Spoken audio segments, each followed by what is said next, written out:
Talking with Anarchists about gun control. You can also find this on my website in podcast as well as written form at davidrovics.com/thisweek. Every time I write anything supportive of gun control, there is a consistent response from a certain segment of my social circles that is strongly in opposition to my position on this very fraught issue. Of course, we're talking largely about the internet here, but many of the responses represent actual people I know in the real world. They're people of all ages, from various countries, who identify as anarchists, socialists, communists, or elsewhere on the left.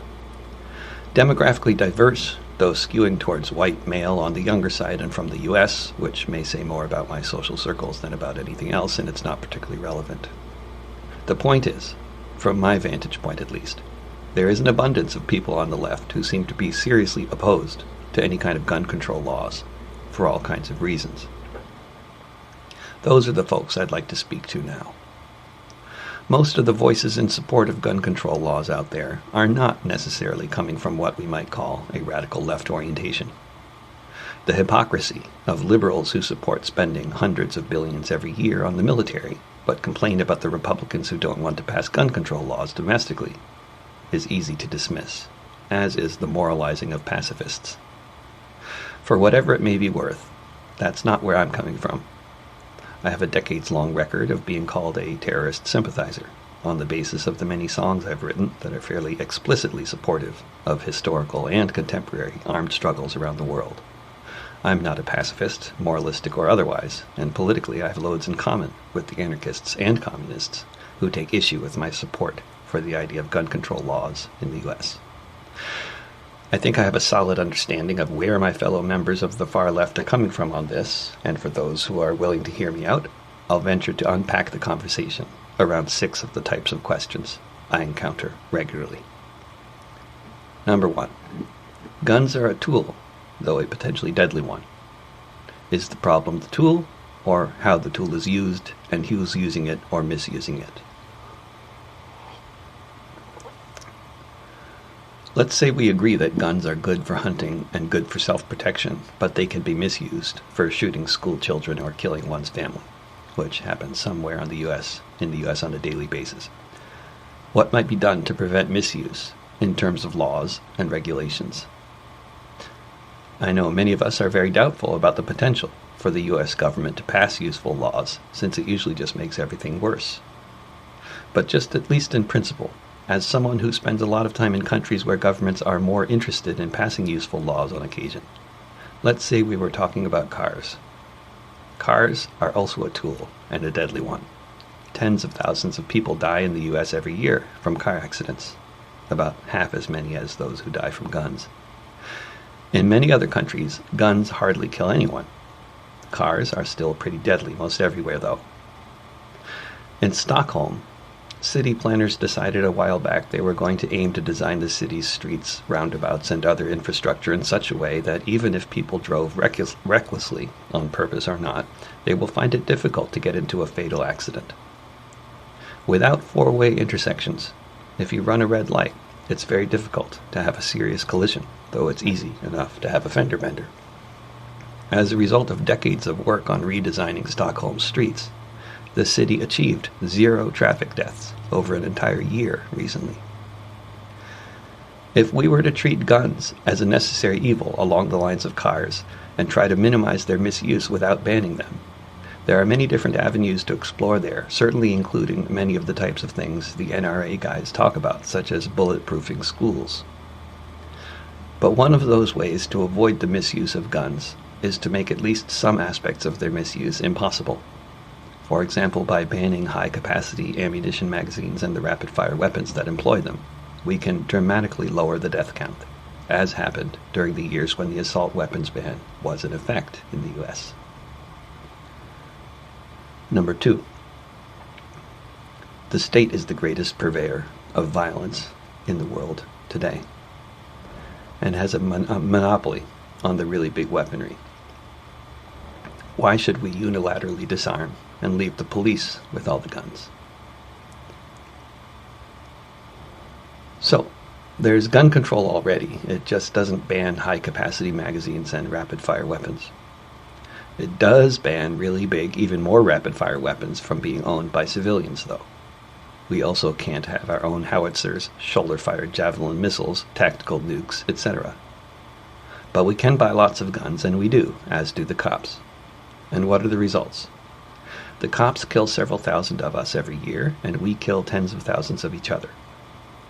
According to the NRA dude on the radio yesterday, guns are preventing 1 million more deaths on the streets of the U.S. every year, which is just a mind-boggling notion that without being so well armed, we'd be killing 1 million of each other every year. But barring the NRA's lunatic reasoning, we are still the victims of guns mostly fired by each other. Specifically, many people kill each other in violence related to the very profitable trade in illegal drugs. Making all the drugs legal would be a very good move to help with some of that violence. It would also give the police far fewer excuses to terrorize so many people, fill the prisons, etc., but I digress slightly. Point is, mostly we're just killing each other, and we do that more the more guns we have. This is a statistical reality, though of course there are always more possible explanations for it. Also, the idea of gun control is not to just control guns for civilians, but potentially for the cops too. Now I can see the looks on the faces of your average American radical when I say this. I realize the unlikelihood of demilitarizing the cops in the U.S. Demilitarizing society in general is also unlikely in the current political climate, so let's just stay partially in the realm of hypothesis here. We have to start somewhere in terms of thinking about these things. Implementation will be another matter altogether, to be sure. To bring in another example from outside the U.S. in terms of this question of disarming the police, along with everyone else. I was at the G8 protests in Rostock in 2007. Through mass nonviolent civil disobedience, tens of thousands of people blocked the roads throughout the region, forcing G8 delegates to travel by helicopter or by boat. There were also riots, which as far as I could tell were started by the cops, but I didn't see how they started. I only saw what happened once things really kicked off. There were thousands of mostly young folks throwing rocks and other projectiles at the police, who were decked out in body armor and other riot paraphernalia. The police swung their clubs, and the youth threw rocks, and there was some tear gas too. This one went on for hours. As this medieval melee progressed, many people were injured. I recall reading in the news that 16 cops got broken bones. Afterwards, some of the politicians in Berlin were outraged and called for the riot police to be armed with guns. They were immediately rebuked by the chief of police, who said arming the police would only escalate these kinds of riots, so that the folks throwing rocks might also arm themselves with heavier weapons than cobblestones. Without arming the riot cops, they still maintain law and order in Germany, such as it is. Without any of the protesters being armed, we shut down the whole Rostock area for a week. The state could change the equation and arm themselves more heavily, easily. The state could impose long prison sentences on people who sit down in the street, too. Doing so, or not doing so, is a calculated decision on the part of any government, which every government knows will come with various short and longer-term consequences. Either way, the real power of the state here isn't mainly about how well armed it is, but how well organized, how competent, and how relatively trusted it is in many different ways. By the same token, the power of the social movement in this situation is about how well organized it is, how much popular support it has, and the overall context it exists in, which is a context that has been established by previous governments, previous social movements, cultural norms, and other factors. Not whether it escalates conflicts from cobblestones to more deadly projectiles so that the police can respond in kind. Number 3. The U.S. government is the biggest terrorist organization in the world. It terrorizes its own population as well, and is also bringing us closer than ever to the end of life as we know it. It must be overthrown by any means necessary. This may involve lots of guns, so if the proliferation of guns cause problems in the short term, don't we just have to deal with it without banning them? I agree with the sentiment here, including the potential need, hypothetically at least, to sacrifice one thing in order to achieve another. in this case sacrificing public safety in order to achieve a violent revolution. But I would invite the insurrectionists to engage with me in a little bit of nuanced thinking. If we recognize there's a problem here, public safety, but we're willing to sacrifice it for the hypothetical revolution, then maybe we can also apply this same logic in different ways. As far as I'm aware, the philosopher who first wrote about the concept of principal and secondary contradictions was Lao Tzu, but it doesn't matter. Whoever came up with the notion, it's very relevant. At this stage in history in the US, I think very few people would say we're on the brink of a popular left-wing revolution of some kind, and what we really need is enough guns and ammo to make it happen. That's very far from our actual situation. The kind of movement that could lead us in that direction would be a very large, very well-organized mass movement involving a significant minority of the population of society that has lots of deep ties throughout civil society, labor unions, community organizations, neighborhood associations, and so on. That kind of movement doesn't currently exist in the US. Putting on a good riot and organizing a revolution are two entirely different things. There are many, many steps in between. In the meantime, if we're supporting or opposing different reformist initiatives, any laws that make it more difficult for people to buy assault weapons and guns in general will tend to make society safer, and this is a good thing. It does not resolve so many of the deep contradictions within society that desperately must be addressed, but the existence of those many problems does not justify having more guns around. They're not helping. The easy availability of legally purchasable high-caliber weapons is not generally the thing that makes or breaks a revolution. At some point in the process, access to weapons and support of all kinds is crucial to any such movement, and we can cite many examples of revolutionary movements and the role played by the supporters of different movements in different parts of the world in securing needed weapons.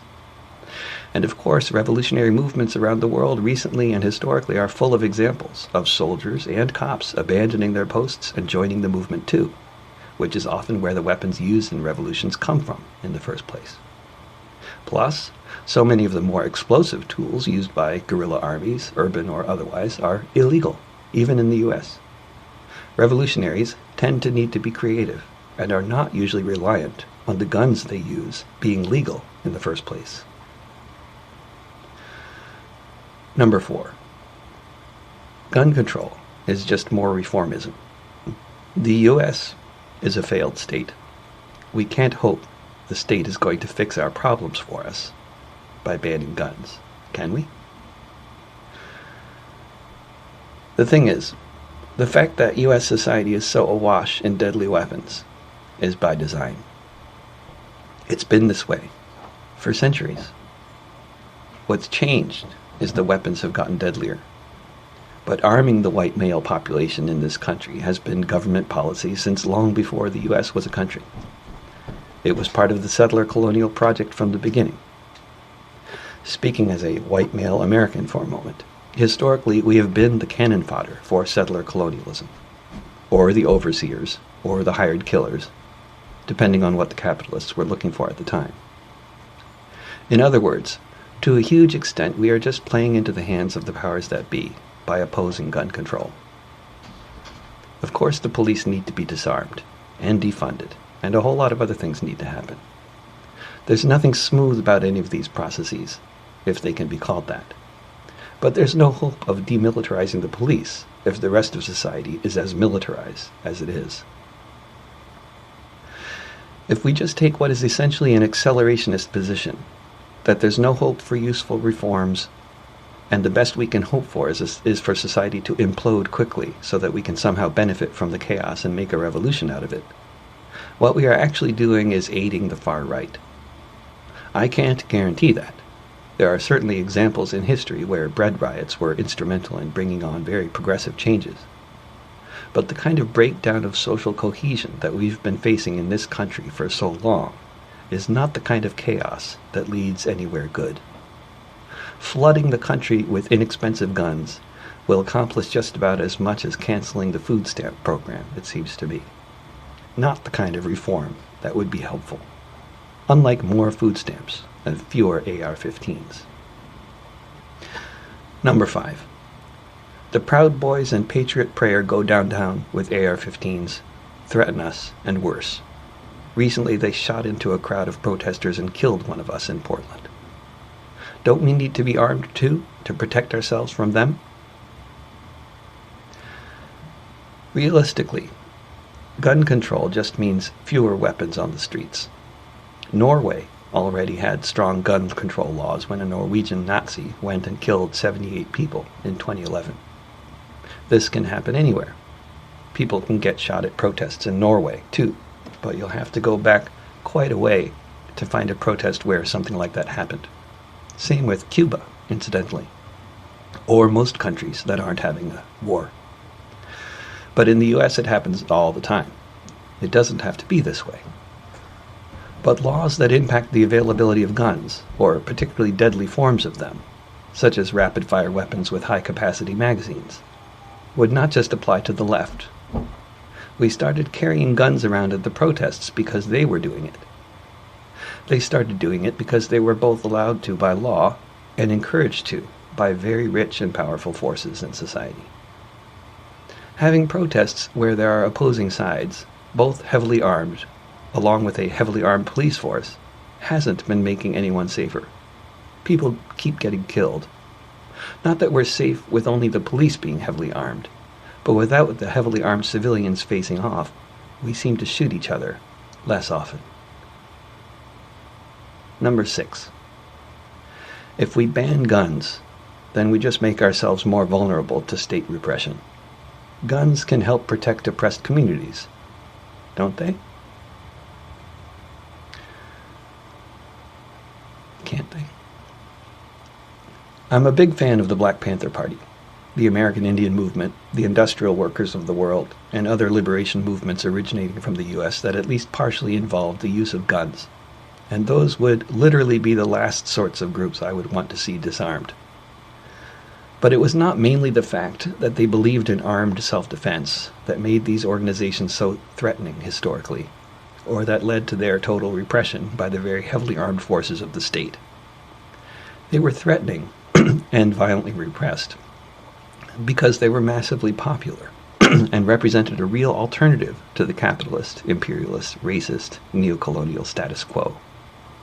Their belief in armed self-defense was a powerful one, to be sure, but neither the belief nor the practice required the state approving of it or making it easy for them to acquire weapons by having them be freely available in gun shops.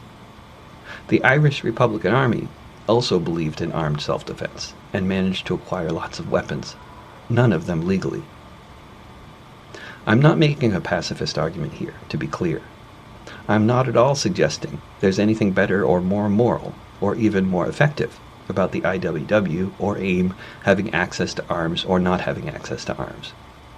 I'm suggesting that historically, when it comes to popular movements that did not make revolutions but did ultimately have a major impact, the impact they had was overwhelmingly because of their popularity, their thinking, and their methods of organizing, rather than any victories on the battlefield, and certainly had nothing to do with the easy legal access to firearms.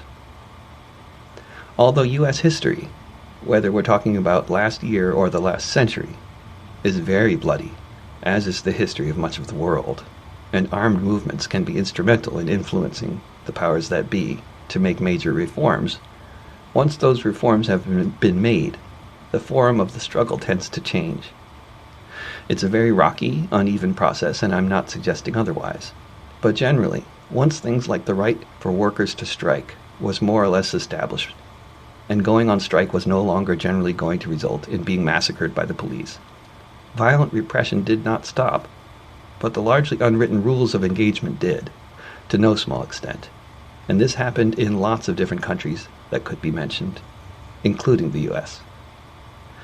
In the relative absence of the kind of massive coordinated state violence against the labor movement that was characterized by the period of the 20th century preceding the election of FDR, the large-scale armed uprisings and bombing campaigns that we saw in the 1910s and 20s also subsided, replaced by large-scale labor organizing, which changed the face of this and many other societies for at least a few generations.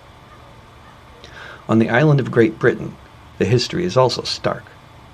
the last armed uprising on the island happened just prior to the establishment of the legalized trade union movement, after which time violent repression most definitely continued, but less often in the form of massacres of striking workers anymore, after the 1830s. When the state changes the rules and starts massacring workers for going on strike and this sort of thing, that's the sort of change that tends to make armed resistance more popular, when the alternative is getting slaughtered. In the absence of that kind of situation, though, as far as I can tell, carrying around or stockpiling guns will only lead us further towards slaughtering each other, rather than towards any form of liberation.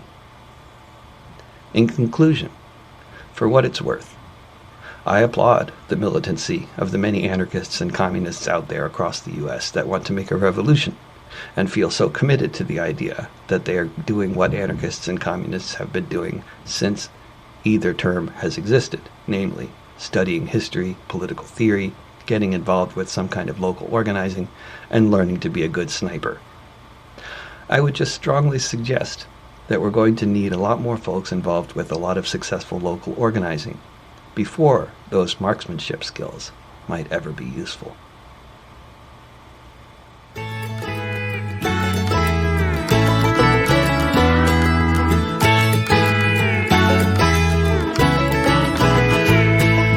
Fifth month of the year, on the 1st of May, known around the world as International Workers' Day. You'll still see people marching in every corner of the earth. St. John to Santiago, Kerala to Perth, all keeping alive the fantasy, what could happen down the line.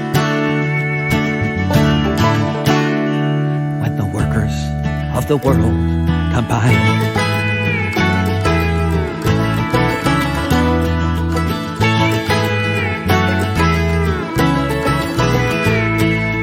You can see us gathering early in the morn. Some are celebrating the shackles we have shorn, while so many billions are just waiting for a moment that we might stop losing the class war, when someday we can all say, yeah, we're doing fine.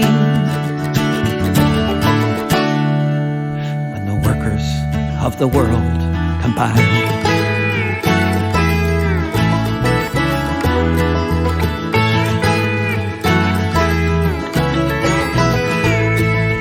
When that time arrives, maybe it looks like May Day, like a festival that comes home and doesn't go away. Every race and gender, every walk and station, with the working class united, every land and nation. Then just watch what happens when we follow the same sign. When the workers of the world combine.